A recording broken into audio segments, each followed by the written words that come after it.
अस्सलामुअलैकुम my social media family. उम्मीद करती हूँ कि आप सब लोग खुशबाश होंगे। आज का वीडियो बहुत ही सख्त किस्म के अल्फाज वाला होने वाला है। आम तौर पे मुझे गुस्सा नहीं आता, लेकिन जब मुझे गुस्सा आता है तो मैं हमेशा कोशिश करती हूँ कि अपने हवास ना खोते हुए सच्ची बात करूँ। लेकिन सच्चे इंसान का एक प्रॉब्लम ये होता है कि वो दूसरे लोगों को अच्छा नहीं लगता, क्योंकि दूसरे लोग हमेशा उसके बारे में यही सोचते हैं कि कड़वी बात करता है, मगर वो ये नहीं सोचते कि कड़वी चीज़ को मीठी गोली में लपेट के खिलाने से बेहतर है कि आप कड़वी गोली ही निकल लें।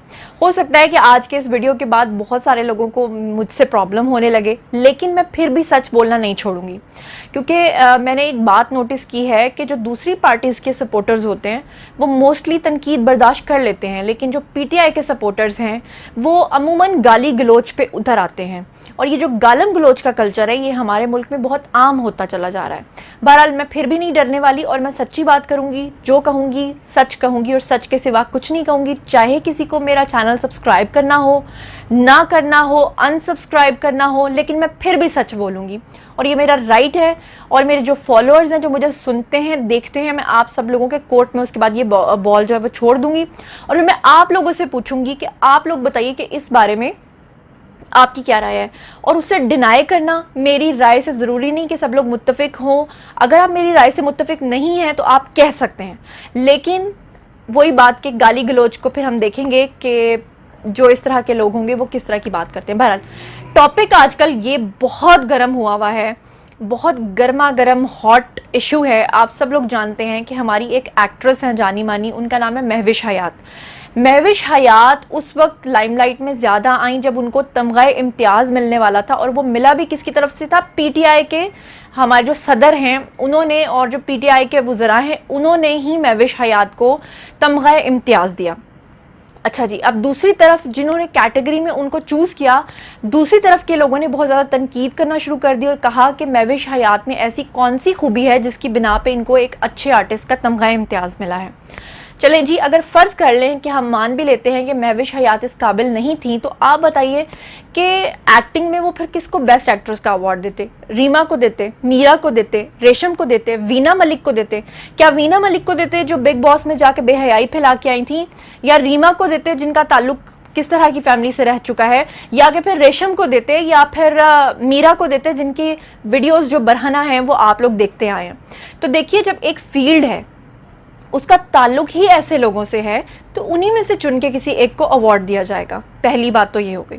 दूसरी बात ये है कि अब आज फिर एक नया मसला जो पूरी कौम का मसला बन चुका है वो ये है, महविश हयात ने एक बिस्किट का कमर्शियल किया है जिसका स्लोगन है मेरे देश का बिस्किट गाला। अब उसका जो थीम उन्होंने बनाया था कमर्शियल का, आप सब लोगों को पता है कि थीम एक्ट्रेस नहीं बनाती, बल्कि उसका थीम बनाते हैं वो लोग जो उस पर पैसा लगा रहे होते हैं। मिसाल के तौर पर गाला बिस्किट के जो ऑनर्स होंगे उन्होंने इस तरह का प्रोग्राम या इस तरह का कमर्शियल जो है वो डिज़ाइन करवाया होगा अपने प्रोड्यूसर से और अपने डायरेक्टर से। जब सारा कुछ फाइनल हो जाता है तो उसके बाद चूज़ किया जाता है कि इसमें कौन सा एक्टर परफॉर्म करेगा, और वो जो एक्टर होता है उसकी जॉब सिर्फ इतनी होती है कि उसे जो भी कैरेक्टर दिया जाए, चाहे नेगेटिव दिया जाए चाहे पॉजिटिव दिया जाए, उसने उसको परफॉर्म करना होता है। अच्छा जी, अब सुबह से एक बहस थी, मैं घर पे नहीं थी और सुनने में आ रहा था कि जी बहुत बेहयाई फैल गई है, महविश हयात ने बहुत गंद फैला दिया है, हमारी इस्लामी रियासत में ये हो क्या रहा है। और कहा किन लोगों ने है वो आप लोगों के साथ शेयर करना बहुत ज़रूरी है। सबसे पहले ये मामला अंसार अब्बासी साहब ने उठाया, जो कि जियो न्यूज़ के एक एनालिस्ट हैं, सीनियर एनालिस्ट हैं। आप लोगों को याद होगा कुछ दिन पहले भी उन्होंने लाइमलाइट में आने के लिए या ख़बरों में रहने के लिए एक ट्वीट किया था जिसमें उन्होंने बताया था कि पीटीवी का जो मॉर्निंग शो है उसमें लड़की जो है वो एक्सरसाइज क्यों सिखा रही है, योगा क्यों सिखा रही है, उसको शर्म नहीं है, उसको हया नहीं है, ये किस तरह का कल्चर प्रमोट हो रहा है जी पीटीवी के अंदर। उस पर बहुत सारे लोगों ने अंसार अब्बासी का साथ भी दिया, कुछ उसके एंटी भी थे।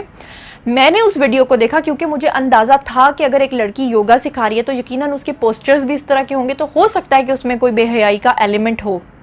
लेकिन अनफॉर्चुनेटली जब मैंने उस वीडियो को देखा तो मुझे उसमें कोई बेहयाई नज़र नहीं आई और मैंने उस पर खामोशी इख्तियार की और मैंने कोई वीडियो नहीं बनाया। फिर उसके बाद अब अंसार अब्बासी साहब ने जलती पे तेल का काम फिर से ये डाला कि एक ट्वीट किया जिसमें उन्होंने कहा कि महविश हयात ने अभी ट्विटर के ऊपर अपना एक वीडियो लगाया अपने कमर्शियल का, मेरे देश का बिस्किट गाला। अब उसमें वो चारों सूबों की रिप्रेजेंटेशन कर रही हैं, मसलन कि किसी में वो पंजाबी बनी हुई है, किसी में वो उर्दू स्पीकिंग बनी हुई है, किसी में वो बलोची बनी हुई है, सिंधी बनी हुई है, और उस पर वो हल्का फुल्का सा डांस कर रहे हैं सब लोग। चलिए, अंसार अब्बासी साहब उसके बदले में ट्वीट करते हैं और लिखते हैं कि ये जो मुजरा है, क्या ये बिस्किट बेचने के लिए मुजरा करना काफ़ी है? फिर वो इससे बढ़ के ये भी कहते हैं ये हो क्या रहा है, ये फहाशी है, ये बेहयाई है। फिर वो कहते हैं कि इमरान खान साहब कहाँ रह गए हैं, ये कैसी इस्लामी रियासत है, वो इस चीज़ का नोटिस क्यों नहीं लेते। ये सारी चीज़ें हाईलाइट करते हैं अंसार अब्बासी साहब। सवाल ये मेरा पैदा होता है कि हमारे मुल्क में डेली बेसिस पे इतने लोग टिकटॉक्स बनाते हैं और टिकटॉक भी इतने काबिल एतराज़ किस्म के होते हैं, इतने गंदे गंदे वीडियोस बनते हैं, बेहयाई की और बहुत सारी चीज़ें हो रही हैं, बहुत सारे कानून हैं जिनको पामाल किया जा रहा है। अंसार अब्बासी साहब आप उस पर नहीं बोले, लेकिन एक कमर्शियल आया, आपने उसके ऊपर बेहयाई, फहाशी, पता नहीं क्या क्या कहा। चलिए जी, हम आपकी बात मान भी लेते हैं कि आपने ठीक कहा होगा। उसके बदले में आगे जो वज़ीर पार्लिमानी अमूर हैं अली मोहम्मद ख़ान, उन्होंने ट्वीट किया और उन्होंने कहा कि हाँ, ये बड़ी दुख की बात है और हमारी सकाफ़त पामाल हो रही है, हमारी सकाफ़त ख़राब हो रही है, हमारे मुल्क का माहौल बहुत ख़राब हो चुका है। फिर वो कहते हैं कि इमरान खान साहब भी बड़े दुखी हैं इस बात पे, यानी उनको दुख होता है, उनके नॉलेज में ये सारी चीज़ें, ये सारी बात वो करते हैं।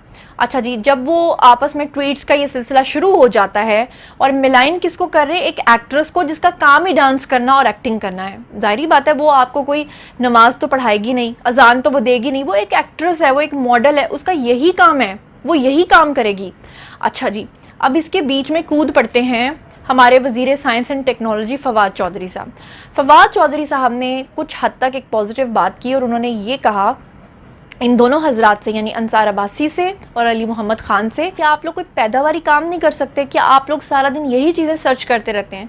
तो इस पे मुझे वो मिसाल याद आई कि आप लोगों को याद होगा कि जब कंप्यूटर्स का दौर नया नया आया, गैजेट्स का दौर आया, मोबाइल्स का दौर आया, इंटरनेट का दौर आया, बहुत सारे लोगों ने इंटरनेट को, कंप्यूटर्स को, गैजेट्स को बुरा कहना शुरू कर दिया, जबकि हकीकत ये है कि किसी भी चीज़ का इस्तेमाल सही होता है या गलत होता है। अगर आपका दिमाग ही गलत है, आप खुद ही नेगेटिव हैं, तो आपके ऊपर चाहे लाख पाबंदियाँ होंगी, आप कुछ भी गलत करेंगे। मिसाल के तौर पे अगर कोई इंसान है ही लूज़ कैरेक्टर, तो आप उसके हाथ से सारे गैजेट्स छीन लें, आप उससे इंटरनेट छीन लें, वो छत पे जाके कोई गुल खिला लेगा, वो गली में जाके कोई गुल खिला लेगा। लेकिन अगर कोई इंसान वाकई तामीरी सोच का मालिक है, वो गंदी सोच का मालिक नहीं है, आप उसे 1000 लोगों में भी छोड़ देंगे, उसने बुरा काम नहीं करना तो उसने नहीं करना, ये मेरी सोच है, ठीक है। अब मुझे ये आप लोगों से पूछना है कि आए रोज़ किसी ना किसी एक्ट्रेस को या किसी चीज़ को पकड़ के तनकीद का निशाना बनाया जाता है। या तो आप अपने SOPs बना लें कि हमारा मुल्क है, इस्लामी रियासत है, यहाँ पर ये होगा और ये नहीं होगा। अच्छा, फिर एक और बात जो मुझे इस पार्टी की थोड़ी सी अजीब लगती है कि जब दूसरी पार्टी के लोगों में कुछ गलत होता है या किसी दूसरे का गलत होता है तो उसको फ़ौरन हाईलाइट किया जाता है। मसलन तलाल चौधरी का मसला बना तो कितना ज़्यादा इसको हाईलाइट किया गया, लेकिन जब रेहाम खान का मसला हुआ, जब उन्होंने किताब लिखी तो उस पर खामोशी साध ली गई। अच्छा, जब आयशा गुलेलई ने ये कहा था कि मुझे इमरान खान के साथ अकेले कमरे में छोड़ दें और फिर मैं देखती हूँ कि इमरान खान साहब मेरे सामने बोलते हैं कि नहीं बोलते, उस पर क्यों नहीं कहा गया कि इस्लामी रियासत के अंदर एक औरत इस तरह का गंदा बयान कैसे दे सकती है कि मेरे साथ अकेले कमरे में आप इमरान खान साहब को छोड़ें? उस वक्त इनके वज़ीर कहाँ चले गए थे? उस वक्त ये बयान क्यों नहीं दिया? जब इमरान खान साहब ने रेहाम खान के साथ शादी की थी तो उस वक्त ये क्यों नहीं कहा गया कि ये तो जनाब जी वहाँ पर गंदे और नंगे और बरहना कपड़े पहनकर रिपोर्टिंग करती रही हैं, बड़े खुले गले पहनकर क्लीवेज दिखाती रही हैं, तो इनके साथ एक इस्लामी रियासत का जो सरबराह बनने जा रहा है, वज़ीर आज़म बनने जा रहा है, वो कैसे शादी कर सकता है? उस वक्त क्यों नहीं ये कहा गया था? जब उन्होंने तीसरी शादी की थी तो ये क्यों नहीं कहा गया था कि एक ऐसी औरत जो अपने 5 बच्चे छोड़ के आ गई है वो कैसे एक वज़ीर आज़म की बीवी बन सकती है? भाई, इससे दूसरों पे क्या इम्पैक्ट पड़ेगा? तब क्यों नहीं सोचा कि हमारे कौम के ऊपर क्या इम्पैक्ट पड़ेगा और उस इम्पैक्ट का क्या नतीजा निकलेगा? मैं मानती हूँ कि हमारे मुल्क में बहुत ज़्यादा बेहयाई फैलती जा रही है, मैं इस बात को डिनाई नहीं कर रही, लेकिन मैं साथ में ये कह रही हूँ कि उसके फिर SOPs बनाएं। और SOPs का मतलब ये है कि चाहे वो उरियानी, फुहाशी, बेहयाई आपकी पार्टी में फैले, मुल्क में फैले, किसी के घर में फैले, गली मोहल्ले में फैले, इंडस्ट्री में फैले या मेरे घर में फैले, उसको फिर रोकें। फिर ये मत करें कि आपके घर में हुआ तो आंखें बंद कर ली आपने कबूतर की तरह, और जब दूसरे के घर में हुआ तो आपने उसको हाईलाइट करना शुरू कर दिया। जब एक लड़की आपने उसको हायर ही योगा करने के लिए सिखाया तो बताएं वो योगा ही करेगी, वो आपको क्या सिखाएगी? और जब एक लड़की को आपने डांस के लिए बुलाया है तो वो डांस ही करेगी, एक्टिंग के लिए बुलाया है वो एक्टिंग ही करेगी। इस तरह की बातें ट्वीट्स पे करना मुझे मुनासिब नहीं लगी। ये मेरी सोच है, हो सकता है कि आप मेरी सोच के बरक्स सोचते हो सकता है आपको इसके चेंज लगता हो। अब देखिए, मुझे एक बात बताइए कि एक्ट्रेस का काम तो चलो फिर भी डांस करना और एक्टिंग करना है, उन लड़कियों का आप क्या कहेंगे जो हर रोज़ सोशल मीडिया पर आकर अपने वीडियोस बना रही हैं, जो टिकटॉक्स पे डांस करके दिखा रही हैं, उनके बारे में आप क्या कहेंगे? आप इनको तो मुजरा कह रहे हैं, उनको आप मुजरा नहीं कहेंगे, वो तो घर घर की बेटियां हैं, वो क्या कौम की बेटियां नहीं हैं? या तो फिर आप एक रूल बनाएं, एक एसओपी बनाएं जो सबके लिए हो। ये मेरी सोच है। अब मैं आती हूँ आप लोगों की तरफ, ये फैसला मैं छोड़ती हूँ आपके ऊपर। कमेंट सेक्शन में आइए, मेरे साथ शेयर कीजिए और मेरी राय से आप इख्तिलाफ भी कर सकते हैं। जो मैं सोचती हूँ हो सकता है वो आप ना सोचते हो। आप शेयर कीजिए कि भाई ऐसा नहीं कहना चाहिए था या ऐसा कहना चाहिए था।